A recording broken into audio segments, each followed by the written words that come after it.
in a little bit. But are there any questions either from those of you who have already signed up for membership or those of you who are curious about why you would? Yes? Who do we see to become a member? There are applications up at the front table. It's a great question. I will answer. I'll get into some of the specifics. So online and live local, there are benefits whichever way you want to work it. Currently, and membership pricing changes on March 1st. So if this sounds like a pitch, you don't have to sign up today, but if you don't sign up by March 1st, your pricing changes. Professional membership is $120 per year. Business membership is $250 per year. There is a $35 processing fee. The reason that's so critical is not only does pricing go up on March 1st, but we have a grandfathering policy. So there's an annual renewal. If you sign up now, your annual renewal will stay at $120 a year or $250 a year as long as you maintain that membership. If you wait until March 1st, not only will your sign up be more expensive, but your annual renewal will also, got it? It will add up. And for those of you who aren't math majors, $120 a year, that's $10 a month, folks. Well worth it, in my not very humble opinion. And they can need us to sign up. Yes, yeah. And I'm not, look, you got me here and you filled the city with snow, so I'm not going anywhere for the next few hours.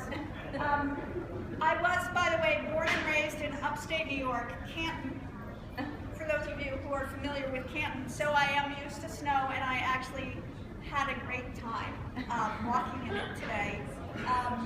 Okay, so great question. Anybody else? Yes? So I'm not completely familiar with the chambers, but I know from what I've seen on some of the emails that I've sent out that there's a legislative component, and I believe that as practitioners, we have to be really active in partnering up with the current, to me it's a down here system, but like what is the holistic chambers doing? So, brilliant. So that's a great question, because I want to be very clear, and I want to be very clear, especially since you have me here. So first of all, what we are not a religious organization. We do meet in churches from time to time and spiritual centers, but we are not a religious organization. We are also not a political organization. We have a sister organization, Voice for Hope, that does legislative advocacy. And when I say sister, I mean I am also the executive advisor for Voice for Hope. It's a close relationship that we have. I will be at their upcoming event in April.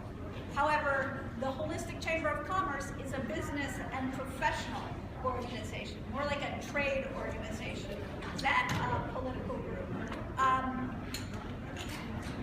I will also take this opportunity to say that as an organization, we are not taking any stances on some of the current political hot potatoes that are out there. I want people to come try essential oils. I want people to try upper cervical specific chiropractic. I want people to be open to Reiki.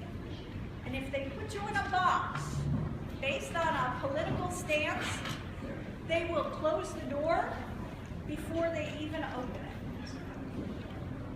Okay? So the Holistic Chamber of Commerce as an organization needs to stay clear in that regard, which is one reason why we're partnering with Voice for Hope. So that those of you who do have a legislative policy point of view can start creating relationships in Washington, D.C. and elsewhere with legislators and have an impact and influence in those areas. Got it? Good? So can we go to all chapter meetings in the different states? We can go to this one, Pennsylvania, California, or? Perfect, yes. Yeah. So you're joining an international organization. As a member, you are welcome to attend any chapter, anywhere as a member. All you gotta do is say, hey, I'm a member, my primary chapter is in Queens. We've got chapters, believe it or not, Texas is one of our biggest states. And don't ask me, right? For a while, California and Texas, I was like, really? states have in common. But, so yes, you can take your member card and attend anywhere. What's the difference between a business and professional membership? So the big difference is that a professional membership is designed for a solopreneur or maybe a husband and wife team, right? Business membership is a larger business. They might have 4 representatives on the membership. A professional member gets a basic directory listing. A business membership automatically comes with the enhanced directory listing, which has a few extra bells and whistles that a solopreneur wouldn't necessarily need.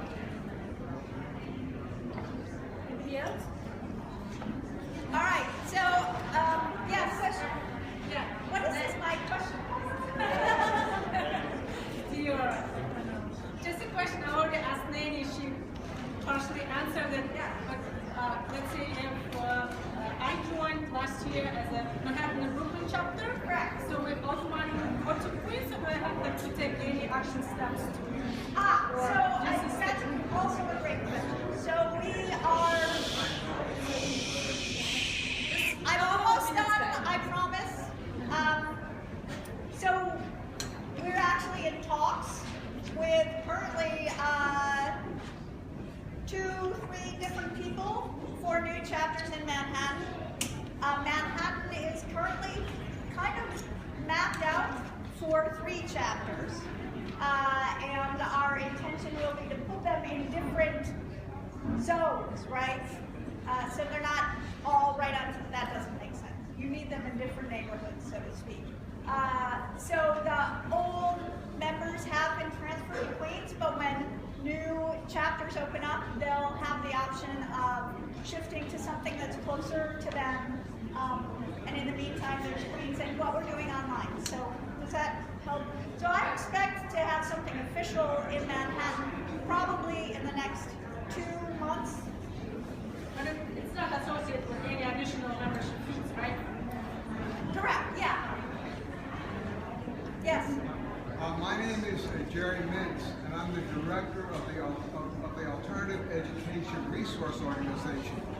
We network alternative schools and programs, homeschool programs all around the world. And we have a conference coming up in this May. What could your organization do for us? Would it be appropriate for our organization? It would be entirely appropriate for you to join. You could sign up. So from our point of view, you can sign up as a professional membership. It's really your membership. Or as the business membership. The member makes that determination. We do not. We actually, you'd then be able to promote through the local chapter, but also our website has a very active calendar posting. All members are allowed to post their upcoming events. And I'll just tell you, we're a new organization. We're only 4.5 years old. Last year we had 35,000 site visitors, and we're averaging 200 searches per day. So imagine, we're just getting bigger and better. Our search engine optimization online is getting bigger and better. So by being a part of that, it's just going to help get more people aware of what you're doing as an organization and also about your events. And on that note, I want to let everybody go back to networking. I want to also thank Naini and Lorena for doing such a great job of putting together this event. Feel free to ask me questions.